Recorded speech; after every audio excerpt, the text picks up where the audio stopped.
Okay, great. So tonight I'm going to be talking about making money with a podcast, whether you are a guest or you are a host, either one. So first thing I'm going to cover is just sort of kind of a brief overview of the different podcasting outlets that are out there, what's available. I actually started podcasting back in 2007. Back in the day when Blog Talk Radio was really the only game in town. You were doing a live show. You had a time that you would pick for your show, and your guest, it would be broadcasted on their platform live. Since then, so many different options have just popped up. You can pre-record now. You can use Podbean, which we use. You can use oh gosh, there's so many platforms. There's iTunes, which I am not a big fan of, but you have iTunes, you have Stitcher. There's also you could use the YouTube platform. Pre-recording, a lot of people do like what we're doing, using Zoom, which I do recommend as well if you're going to do your own. There are other things out there. A word of caution, I like to tell everyone, whether as a host or as a guest, try not to go too overboard. I see people who will, invest in these $1,000 microphones. All these different things that they have, which it's great if you have the money to do that. But to get started, you certainly do not need that. Don't feel like you do. One of the best headsets that I have ever had for recording a podcast is just a regular Plantronics headset, and you can buy it on Amazon for about $30. And I have had radio engineers ask me, what are you calling in on? What microphone are you using? And I would tell them the brand of the headset, because they even said, hey, it sounds like you're right next door. So don't always assume that because it costs more that it's going to be a better product. That's hard. Sometimes that's the case, and sometimes it isn't. So just food for thought, keep that in mind. Try not to go too overboard. I'm going to talk first about being a guest, how you can monetize your guest appearances for podcasting, how you can monetize that for your business, specifically speaking. So first and foremost, being a guest on a show is going to give you a ton of marketing value. It builds up your brand. More people hear you. They hear your voice, your message, what you're about. That in turn does a couple of things, just being on other people's platforms. The more people who know you, the better. If you do apply to speak at certain events, you're going to find the more podcasting you do, the more writing opportunities, the more media opportunities that you do, your audience will slowly build up. So for example, one year you may attend a show where or you're speaking at a show and it's a workshop. You have 50 people in the audience. Well, the next year they invite you back. Now you have 75. Now, part of that's going to be because you're a return speaker. But the other part is if you are doing your job and you are getting interviewed consistently through the year, again, more and more people will hear your message. And when they see that you are, speaking at an event, hey, I've heard her speak before, or I heard her on so-and-so show, or I read an article this person penned. And it does help because it piques their interest. They sign up. And that's really what you want. If you're building up the audience, for the event planner, even for a workshop, that is great. That's almost guaranteed, hey, just reapply. We're going to have you come back again because you're building up your audience. So it can help you with speaking engagements, even in the beginning. Most of us, including myself, I don't really have any video of me speaking. I mean, I do now. It wasn't professionally shot. It was somebody sitting in the audience. And I said, hey, do you mind emailing that to me? So I have it. But it's never hindered me from getting booked. Whenever I have a meeting planner that asks me, hey, can you send me a video of you speaking? I do send them two things. I'll send them a link to my YouTube page where I have different videos on there of me instructing and teaching. And then I also will send a podcast or radio interview that has been pre-recorded, speaking to a similar audience. So for example, I think some of you have gotten introductions to, it's an HR show, I can't think of the name of the show. It's an HR podcast. So obviously a lot of SHRM, APA type people are going to be listening to that podcast. Now, when you're a guest on that show, now I was recently a guest too. When I get my recording, one of the first things I'm going to do when I apply to a SHRM or APA event is I'm going to include that interview, because I'm talking about topics that HR Without Boundaries. Thank you, Catherine. HR Without Boundaries is the name of that podcast. So, same thing. If you get invited to speak and it's an HR related audience, keep that in mind. That's why I always tell people, have a press page on your website. And it's just as much for you as it is for the people who visit your site. So for me, when I'm applying to different engagements, if it's a SHRM event, I'm going to take that interview and I'm going to send that to them so they can listen to it. They can hear me speaking to their audience. And believe me, it can help you get booked. So that's one way that you can monetize a podcast appearance. Another way, a lot of podcast hosts will ask if you have a free gift or something that you want to do as a giveaway. Not all of them, but I would say about 50%. What I do is I have an actual form. I have a free video that they can watch. It's how to increase, make money with your speaking, or use speaking as a paid marketing tool is the actual title. So it's a free webinar that I do. And I kind of offer tips and suggestions. It's about 40 minutes long. In the description, I have, if you'd like more information or if you need additional help with this, reach out to us for a consultation. They fill out the form, they click on the link and fill out the form. That comes to me. So that's a way for me to generate new clients. So you could do the same thing too, have a white paper or have one section of your website, or do like what I did, just do a YouTube video. Put it up on your YouTube channel and put in the notes, hey, if you would like to work with me one-on-one, or you want more information, or you want a free consultation, fill out this form. So that way, if the person watches that video, clearly there's interest, they're going to fill out the form. That will go directly to you. And that's a great way to use your podcast appearances to generate leads for you to call for private training, for maybe additional speaking opportunities. There's lots of different things that you can use that for. But those are the two main things I would tell you to use your guest appearances with. Lastly, what you want to do with your guest appearances is companies that, everyone on this call should be doing, and listening to the recording should be doing some type of private training. Where the people who are in the audience, you can train their HR team, you can train their operations team.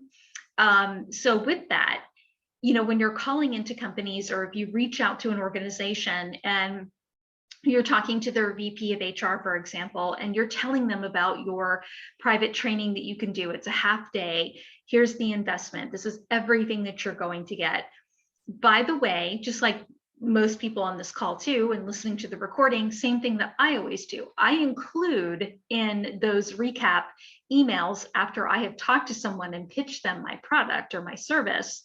I always put in closing, by the way, here's the latest podcast interview that I did, or here is the latest, article that I penned. And I always pick something that will resonate with the audience. So for example, the HR audience, you want to use HR Without Boundaries podcast or a similar podcast. If you are talking to, a group of women or a women-owned company, then it might be a women-based show that you were a guest on. Something that's going to hook them because it resonates with them, or it solves the problem that you're going to come and do private training on. Usually when you do this, you're giving them additional information. Some people listen to the show, some people don't, but the ones who do will be the ones that you will close, and you'll close quickly for private training opportunities. So keep that in mind. Another thing I like to do is mix up your signature line in your email. If you're able to, put it in there like, hey, listen to my latest podcast, just to help get the word out. Again, that helps build up your brand, and it helps with that interaction with potential customers one-on-one. So that's a couple of other things you can do as a guest on someone else's program. Now, as a host, for those of you who have considered doing your own podcast, I like to do a quick overview of just, the podcasting portion in general. Hosting a show is a lot of work. So I would recommend sitting down and figuring out what your schedule is, how much time you're going to be able to devote to it each week, because it's not just about producing the podcast. Number one, you have to figure out when are you going to do a pre-recorded show or a live show, because you have the capability to do either. What platform do you want to use? If you want to use a live show, TalkZone's good, Blog Talk Radio is. At that point, it really kind of, you have to figure out what kind of a financial investment do you want to make with that? Or do you just want to have it pre-recorded, which I think is easier? What kind of content do you want to have on your show?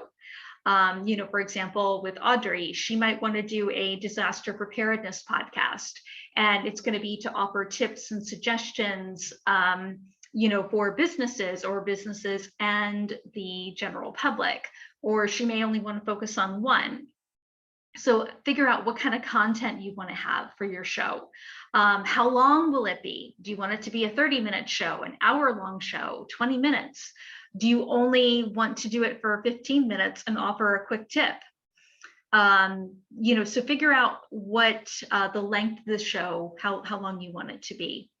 Then you need to figure out what the goal is. Is your goal for this show to educate the public? Is it to bring in, to make money with the podcast?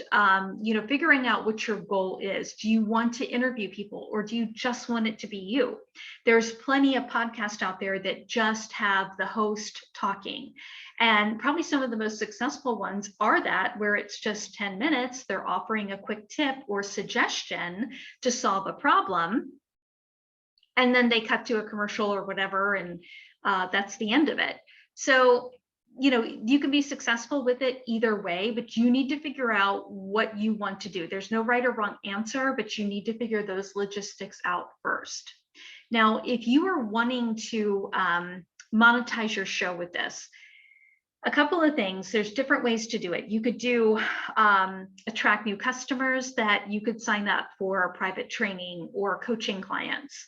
You could use it as a benefit if you have like a membership-based program, or you have, you're just going to work with a couple of people. Like your coaching program, one of the benefits is to be interviewed on your show throughout the year. So you could use it as a benefit of your program. Affiliate marketing, which is tough to do, but that's something else. You could use it to sell from your page. So using it just as like a marketing page landing tool. A lead magnet forum would work well with that. Or you could do the traditional route of selling commercial space on the show to do actual commercials. So there's several different ways to do it. So I think a lot of this is really going to depend on the questions that you have to ask yourself that I mentioned earlier. But the first one I'm going to talk about is to attract customers. So, your potential customers. So for example, and I'll use Catherine as an example. So if Catherine was going to do a show centered around maybe the ABLE formula, and she is talking about, like, it could be overcoming fear. She could use the show to also get people that she could work with one-on-one for coaching clients. So that could be something that she could also do. Now, if she wanted to change it up a little bit, and she also wanted to have her show affiliated for, which I highly recommend for her, would be the SHRM APA audience, to not only secure speaking engagements for herself, but to also be able to find potential clients, like potential companies she could come in and train based on what she talks about. So, you can do that as well. You can make up your own form. You can use Wufoo and embed that into the actual show notes, or have a link there. Like, for example, if you're a company and you'd like me to come and train with your HR department, fill out this form. If you are struggling and you are needing help individually, here's a form for you to fill out to do a free consultation. So you can actually use it to generate new clients for your business as well. So obviously with all of this, it's going to take a lot of marketing too. You want to get the word out about your show. You want to do a lot of promotion on social media. Don't just, organic growth is always better, but definitely quality over quantity with the podcast. Because if you have 1,000 people who are listening and none of them are involved with the SHRM or with the APA market, or they may just be encompassing a problem right now, but they don't really need the type of help that you can provide, then it's not really going to matter. So even with my show, with the meeting planners, we have low numbers, but we're not selling advertising. Our numbers are low because we're marketing that directly to meeting planners. And then we do get hits as well from the public. But again, the premise of the show for me is to get people in front of meeting planners. So if you wanted to use it as a lead magnet form, again, Wufoo is a really good one. It's free to use, user-friendly. They fill out the form, it goes directly to you. You could do also something where you're selling directly from the page. So for those of you who have books or are writing a book, once it's published, you can have that in the show notes where they can click directly on that, go to your Amazon page and purchase your book as well. So you can also use it to sell your products and services that way, in addition to, client attraction. My favorite is client attraction with the podcast. I think that's probably one of the best ways to go, because affiliate marketing was the next one I was going to talk about. And this is not my forte, not my favorite either. Unless you have more of a general, like a business show or, something a bit more your sales and marketing, then that's probably a good way to go, because you can make really good money with that, but you're going to have to focus on your numbers. You're going to have high, a lot of listens, a lot of downloads. So something to think about with that. So you could do affiliate marketing. Another good way to do it is to use it as a benefit. So for example, if you're working with, let's just say a company and they need help with, like Audrey, disaster preparedness, where they can actually go on the show, a year later and talk about the plan that they implemented and how that's helping them. So it's exposure for them, and it's also a benefit for you to sell to them, that it's included. I'm going to do the private training for your company, but these are the other value added things that you get. So using it as a benefit, I think, is a really good way to help monetize the show, but it's in a different way. We do that. We usually do not have people on the show unless it's a meeting planner. It's very rare, unless they're a member or they are part of our directory. They're not on the show. They're just not. So it's kind of a benefit that they pay for. So a lot of times that can be a huge draw if you have a really targeted audience. So that's another way that you can utilize it. Lastly, I would say a lot of outlets now, Podbean is also doing this, Blog Talk Radio has been doing it for years, where you can actually sell commercial space on your podcast to do an intro, 30-second, 15-second commercial. You can do one in the middle, you can do one at the end. Now, I have sold this type of advertising before. It's very targeted. It's not, I don't want to say it's an easy sale, but it's not a hard one either. You do have to put time and effort into it. And I do recommend selling, if you go the commercial route, do packages where it could be, you're going to run those commercials for 6 months or for a year. A lot of times same thing with radio, running it once or twice is not going to work. You have to really, quote unquote, hit people over the head with your offer sometimes. And, if you're able to do that effectively and you're consistently pounding that message out over a 6-month time period, that person who's doing the commercial or running the commercials is usually going to see some type of benefit. I do recommend try to go with a platform that will do that particular work for you. I believe Podbean is doing that now. I know Blog Talk Radio already does it. They even have like built-in affiliate commercials where you can make money on your podcast, and they just deposit the money into your account. When I was on Blog Talk Radio, I did that for a while. And again, it really, if you go that route, it is going to go back to your numbers. People are going to want to know what they are, how many people are listening. So sometimes moving away from that and just using it as a targeted value added benefit to what you are already doing is sometimes a better way to go. So those are just a couple of the ideas that I wanted to share with you tonight in regards to that. And yes, YouTube is amazing too. There's a lot of people who will do their show. I recorded one the other day, and I think HR Without Boundaries is the same thing. It's video, but they're going to have it on YouTube as video, and then it's on Podbean, it's on iTunes as just audio. So it gets out to several different platforms, and it can get out to several different people. But again, I think the more, as a host, the more targeted you can be, the better. Because again, it's a lot of work. You got to find time to produce your show.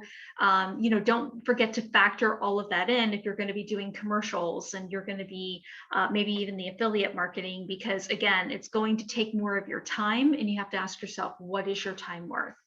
How much time do you want to invest in it? So I would definitely recommend going back to the questions I told you to ask yourself in that regard, what you want your show to be about, how much time can you invest, what is your goal with it, and kind of go from there. And based on that, figure out what's going to be the best option for you. Because again, there's no right or wrong answer. It really just, it comes down to, what are you trying to do? What are the goals with your show? So with that, I'm going to quit recording.